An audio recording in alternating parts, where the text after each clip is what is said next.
Why dip it up when you can dive right in?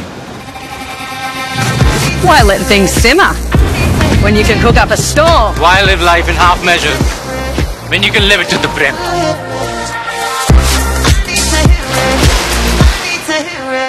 आज 17 November Shiv Sena प्रमुख हिंदुहृदय सम्राट बाळासाहेब ठाकरे यांच्या महानिर्माणाला आज 12 वर्ष पूर्ण होत आहेत. एक तप झालं. शिवसेना पक्षप्रमुख उद्धव बाळासाहेब ठाकरे, पक्षाचे पक्षप्रमुख उद्धवजी वहिनी आत्ता थोड्या वेळापूर्वी येऊन इथे अभिवादन करून गेल्या.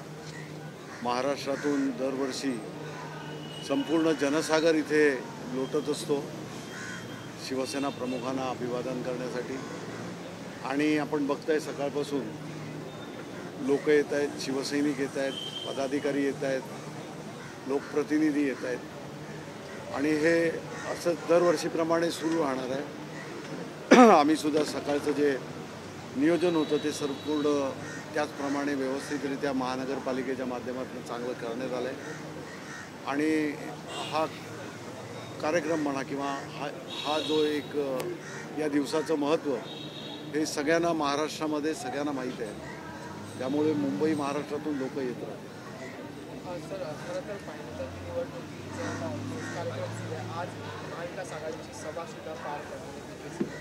कसं वातावरण आयोजन? संध्याकाळी BKCच्या पटाका मैदानावर महाविकास आघाडीची सभा आहे. उद्धवजींच्या नेतृत्वाखाली शिवसेना, उद्धव बाळासाहेब ठाकरे पक्ष आणि महाविकास आघाडीतील इतर सर्व मित्रपक्ष यांचे नेते व्यासपीठावर असणार आहेत.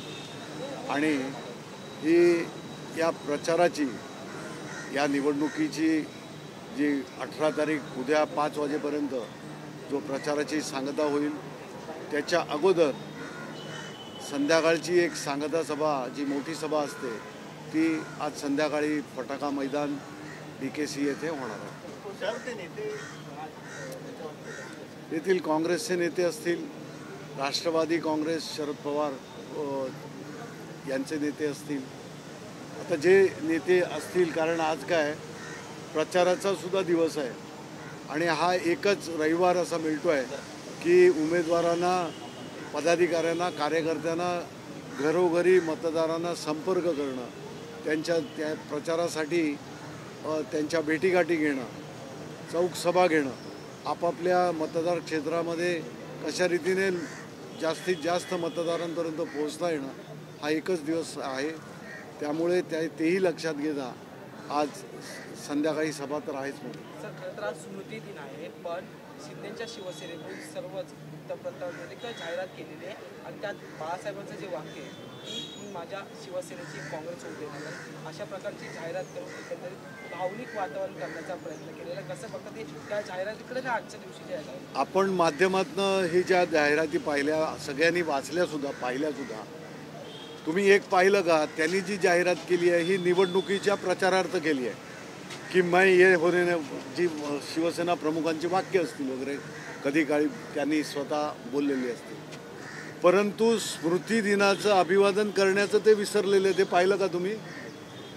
आज शिवसेना प्रमुख हिंदुहृदय सम्राट बाळासाहेब ठाकरे यांच्या विचारांचा वारसा, आम्ही खरे वारसदार, आम्ही सगळं शिवसेना प्रमुखांचं आम्ही त्यांना फॉलो करतो.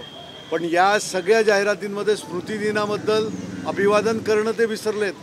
म्हणून याच्यावरनं तुम्हाला कळतं आहे की शिवसेना प्रमुखांचा वापर ते काय म्हणून करतायत.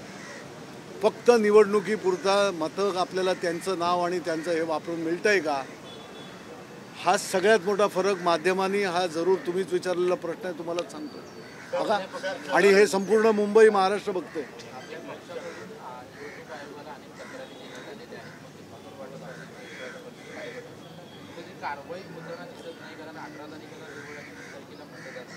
निवडणूक आयोगाला आपण वेळोवेळी तक्रारी दिल्या आहेत, मध्यवर्ती कार्यालयातनं दिल्या आहेत.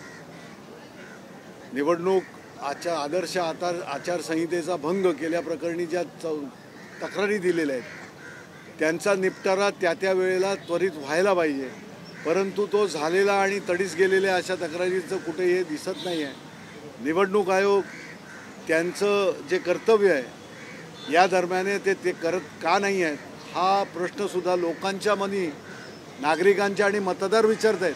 जसं आता माध्यम म्हणून तुम्ही विचारलं आहे तर तुम्हालाही कल्पना आहे की त्या तक्रारींबद्दल निपटारा त्या तक्रारींचा झालेला नाही. आणि निवडणूक आयोगाचं हे सगळ्यात प्रथम कर्तव्य असताना निवडणूक आयोग का करत नाही आहे हा सुद्धा लोकांसमोर आलेला प्रश्न आहे. याचा अर्थ की निवडणूक ही स्वच्छ आणि निर्भय वातावरणामध्ये घेण्याचं फ्री अँड फेअर इलेक्शन्स हे निवडणूक आयोगाचं जे कर्तव्य आहे त्या कर्तव्यापासून निवडणूक आयोग कुठंतरी चुकतोय का हा प्रश्न जसा आपण विचारला आहे त्याप्रमाणे मलाही आहे आणि नागरिकांजवळ नाहीतर त्यांनी त्या तक्रारींचा निपटारा केल्याचं सरळ दिसलं पाहिजे होतं. कारण त्या आदर्श आचारसंहितेचा सरळ खुल्ला हा भंग केल्याचे हे सगळ्या तक्रारी आहेत. सर, माजी मंत्री नितीन राऊत यांनी धक्कादायक खुलासा केलेला आहे, त्यामुळे नवीन वाद तयार झालेला आहे. त्यांचं म्हणणं आहे की विलासराव देशमुख यांच्या काळामध्ये मी जय भीम म्हटलं म्हणून मला मंत्रिपद दिलं नाही असं त्यांनी म्हटलेलं आहे. कसं पाहता याकडे? मी ते स्टेटमेंट पाहिलेलं नाही, ऐकलेलं नाही आहे. त्यामुळे काय एक्झॅक्टली त्याचा कॉन्टेक्स्ट काय आहे, कशा रीतीने ते केलं आहे ते मी पाहिल्यावरच बोलू शकतो.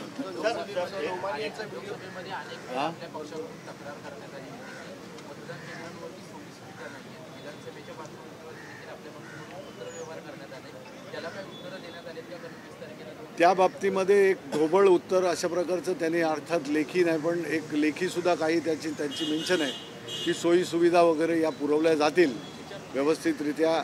ज्या लोकसभेच्या निवडणुकीच्या वेळेला ज्या त्रुटी होत्या त्या दूर केल्या जातील अशा प्रकारचं निवडणूक आयोगाचं आहे. बघूया आता आपण कशा रीतीने त्यांची सोय. त्यांच्याकडे बहुमत असतं, त्याच्याकडे पक्ष आणि चिन्ह असतं असं एकनाथ शिंदे म्हणाले. तुमच्याकडनं निकाल लागला नाही म्हणून तुम्ही त्यावर टीका करताय असं 24 टू द पॉईंट कार्यक्रमात मुख्यमंत्री म्हणाले. नाही, त्यांनी त्यांची कारण मीमांसा देताना या गोष्टीचा आधार ते घेतीलच. आज सुप्रीम कोर्टामध्ये दुर्दैवाने हा प्रश्न प्रलंबित राहिला आहे. ज्या चीफ जस्टिस ऑफ इंडिया सरन्यायाधीशांनी इथे विधानसभेचे अध्यक्ष यांनी निकाल हा 31 डिसेंबर 2023च्या आत द्यावा जो त्यांनी 10 जानेवारीला दिला एक शेवटची मुदत लांबून. त्यानंतर मला त्याचं कारणच हे होतं की 31 डिसेंबरपर्यंत मला हे द्या कारण मला हे लांबवायचं नाही आहे, याच्यावर मला ताबडतोब निकाल द्यायचा आहे असं न्यायाधीशांचं त्यावेळेचं ते उत्तर होतं. त्याच्यानंतर 10 जानेवारीनंतर नोव्हेंबर आता ते जोपर्यंत रिटायर झाले तोपर्यंत त्याच्यावर सुनावणीच होऊ शकली नाही की घेतलीच नाही. आणि हेच सगळं बोलकं उदाहरण आहे की कशा रीतीने या संस्था या सगळ्या अथॉरिटीज ज्यांच्यावर लोकशाहीची मदार आहे या का अशा रीतीने होतं आहे. कारण बाकीच्या बऱ्याचशा गोष्टी बोलण्यासारख्या आहेत परंतु सर्वोच्च न्यायालयावर टिप्पणी करणं वगैरे याला एक मर्यादा असतात, आपण बोलू शकत नाही. परंतु या सर्वोच्च न्यायालय आणि संस्थांचा मान राखून की हा सर्वसाधारण माणसाला पडलेला प्रश्न आहे. मग ते जे बालपणी किंवा आपल्याला एक संसारात्मक संस्कार जो असतो त्या ह्याच्यामध्ये आपण लहानपणापासून जे ऐकत आलो आहे की शहाण्याने कोर्टाची पायरी चढू नये. मग त्याचा मतितार्थ किंवा तो अर्थ काय घ्यावा. सर्वसाधारण जी अपेक्षा असते की जर मला न्याय मिळत नाही तर मला न्यायालय न्याय देईल तर त्या न्यायालयातनं न्याय मागण्यासाठी आम्ही गेलो. आणि लोकशाहीचा हा असा महत्त्वाचा प्रश्न महाराष्ट्र राज्यातच नव्हे तर देशामध्ये संपूर्ण एकंदरीत लोकशाहीला आणि कॉन्स्टिट्यूशनला हे करणारा एक चॅलेंज आव्हान असणारा हा प्रश्न होता जो निरुत्तरित आतापर्यंत राहिला. येणाऱ्या काळामध्ये ते होईल. परंतु त्याच्या आडून जर कोण म्हणत असेल की बहुमत आणि हे ते तर ते कसं खोटं आहे काय आहे हे आम्ही मांडलेलं आहे. ज्यावेळेला न्यायालयाचा निकाल येईल त्यावेळेला कळेल. अर्थात ते अकॅडमिक असू शकतं परंतु ते येईल याची संपूर्ण खात्री आम्हाला आहे. बाकी लोकांनी लोकसभेमध्ये महाराष्ट्राच्या लोकसभेच्या निवडणुकीमध्ये याच खोटाडेपणाला किंवा बहुमत आणि हे सगळं बोलणाऱ्यांना जो न्याय दिला, जे दाखवून दिलं की तुमची जागा काय आहे. 48 जागांपैकी 31 जागा या महाविकास आघाडीला दिल्या, लोकांनी निवडून दिल्या, मतदारांनी निवडून दिल्या. कारण याला पार्श्वभूमी या सगळ्याची होती. जे झालं जे लोकांना मान्य नव्हतं ज्या लोकशाहीचा गवगवा आपण देशभरामध्ये आणि जगभरामध्ये करतो त्याच्यामध्ये अशा या लोकशाहीच्या प्रमुख मूल्यांची जी तत्वांची पायमल्ली झाली ते लोकांनी पाहिलं आणि लोकांनी न्याय दिला. तसाच न्याय या विधानसभेच्या महाराष्ट्राच्या विधानसभेमध्ये महाराष्ट्राचे मतदार दिल्याशिवाय राहणार नाहीत, नक्कीच देतील. सर नितीन गडकरी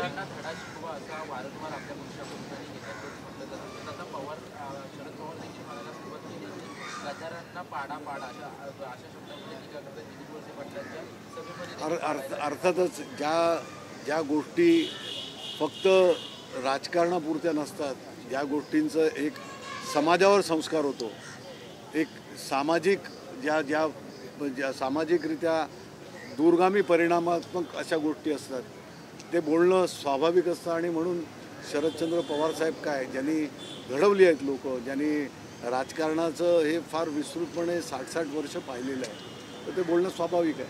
सर नितीन गडकरी यांनी एके ठिकाणी संतापून असं म्हटलं की संविधान बदलण्याचं पाप हे काँग्रेसनेच केलं त्यांच्या काळामध्ये. हे मी पाहिलेलं नाही आहे, पण तुम्ही ते कोणत्या कॉन्ट्रॅक्टमध्ये म्हणता, कारण संविधान बदलण्याचं आणि या गोष्टी ज्या आहेत, पण लोकसभेच्या अगोदर जे बोललेलं आहे त्याचं सावट आजसुद्धा आहे आणि त्याची ते वाट बघत होते. 400 पारचा जो नारा होता हा केवळ त्याच्यासाठी होता आणि हे महाराष्ट्रातली सुज्ञ नागरिक, महाराष्ट्रातले सुज्ञ मतदार या विधानसभेलाही ते दाखवून देतात. एक सज्जद नोमानी यांनी उघड महाविकास आघाडी असेल किंवा समाजवादी पार्टी असेल या सर्व पक्षांना पाठिंबा दिला होता. त्याच्यानंतर फडणवीसांनी त्यांची क्लिप जी ती विधानसभेत ऐकवली. आता थेट सज्जद नोमानी यांच्यावर निवडणूक आयोगाची कारवाई सुरू झाल्याची माहिती समोर येते. तपास सुरू झालेला. एकीकडे तुम्ही तक्रार करता तेव्हा निवडणूक आयोग कारवाई करत नाही, पण ते तुम्हाला पाठिंबा देतात ते त्यांच्यावर कारवाई केली जाते. कुठल्या संस्था, कुठले पंथ हे वेगवेगळ्या पक्षांना पाठिंबा देतात, काही निषेध करतात. हे लोकशाहीमध्ये असलेल्या ज्या काही मूल्य आहेत त्या लोकशाही असलेल्या मूल्यांमध्ये, तत्वांमध्ये बसणाऱ्या गोष्टी आहेत. आता त्यांच्यावर काय कारवाई होते काय नाही हे त्यांच्या असलेल्या प्रकरणांवरून असू शकेल, परंतु ज्या गोष्टी तुम्हाला क्लिप्समध्ये, आता सोशल मीडियामध्ये बऱ्याचशा अशा क्लिप्स आहेत जिथे माननीय पंतप्रधान हे सुद्धा कुठच्या तरी याच्यामध्ये चादर ओढत आहेत, त्यांच्याबरोबर आहे ते फुलं वाहत आहेत. ही सुद्धा क्लिप्स तुम्ही सगळ्यांनी तुमच्याच माध्यमातून आलेली आहे, सोशल मीडियामध्ये खूप जोरात आहे. त्याचा अर्थ असा नाही कुठच्या संस्था, कुठचे धर्म, कुठचे जातीपंथ, कारण धर्मामध्ये तेढ निर्माण करून करण्याचं काम यांनी केलं, भाजपने केलं की अशा प्रकारे मतदान करा, बटेंगे तो कटेंगे, या सगळ्या गोष्टी, या स्लोगन्स यापूर्वी कधीही नव्हत्या. निवडणुकीच्या रिंगणामध्ये निवडणूक सुरू असताना निवडणुकीची प्रक्रिया प्रचारामध्ये कधी हे मुद्दे नव्हते. बटेंगे तो कटेंगे, एक है तो सेफ है. त्यामुळे ज्या काही गोष्टी अशा प्रकारे लोकांसमोर लादून पोलरायझेशन, ध्रुवीकरण करण्याचा प्रयत्न करतायत, लोक भुलत नाही आहेत या गोष्टीला. लोक सुज्ञ आहेत, महाराष्ट्राची जनता सुज्ञ आहे. तर एक शेवटचा प्रश्न, आशिष शेलारांनी टीका केलेली आहे. कालचं उद्धव ठाकरे यांचं भाषण संपल्यावरती स्टेज कोसळलं, त्यावरती टीका केली नाही. त्यांनी असंच मला भाषणाचा प्रभाव पाहा, किती भाषण संपताच कसे पायाखालची माती, असं त्यांनी म्हटलेलं आहे. त्यांच्या पायाखालची वाळू त्यांनी पाहावी. खूप बोलणं ठीक नसतं आणि ते लोकांनाही आवडत नाही. आपण काय आहोत, कुठे आहोत, कोण आहोत, तुम्ही मतदारांमुळे आहात, कुठलं तरी भान, ताळमेळ ठेवून बोलणं, कुठच्याही व्यक्तींवर, कुठच्याही नेत्यांवर बोलणं हे स्वाभाविक, जसे संस्कार आहेत तसं माणसं वागतात. सर एक हिंदीमध्ये फक्त, सर आज सारे पेपर में जो है जाहिरात जो है शिंदे से जो पाई है उसमें कहा गया है कि मैं मेरी शिवसेना की कांग्रेस होने नहीं दूंगा, और आज बाला साहब ठाकरे जी का स्मृति दिन है और उसी दिन ये एडवर्टाइज जो है दिया गया है.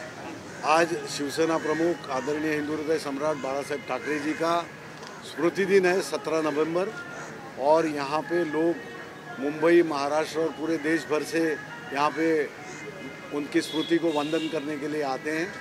आप भी देख रहे हैं शिवसेना पक्ष प्रमुख उनके फैमिली के साथ में आए, यहाँ पे उन्होंने अभिवादन किया.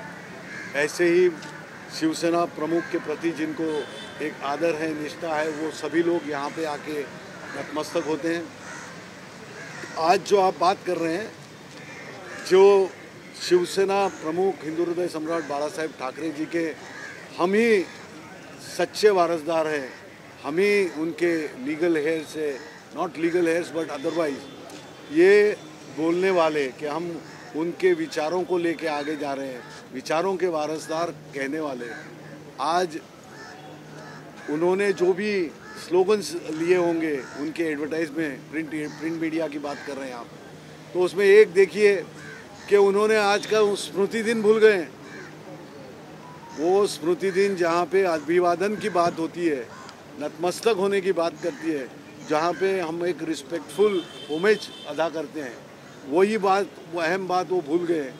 इसका मतलब वो खुद और उनकी पार्टी जो ये बड़ी बड़ी बातें करते हैं, हम बाला साहब के विचारों पे चलने वाले सच्चे वारसदार हैं, कितना झूठ है ये साबित कर देता है।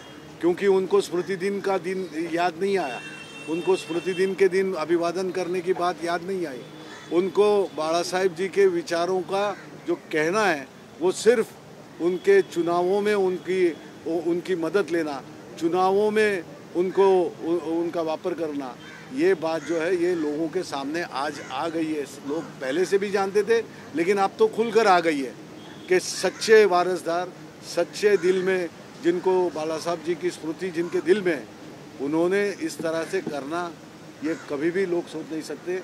आपको एक ऐड तो उस तरह की देनी थी कि भाई स्मृति दिन पर हम नतमस्तक हो रहे हैं बाला साहब जी के बाद। आपने पूरा का पूरा इस्तेमाल किया है उस ऐड को देके, बाला साहब जी का फोटो देके, जो सच्ची सीख शिवसेना प्रमुख बाला साहब जी की कभी नहीं थी।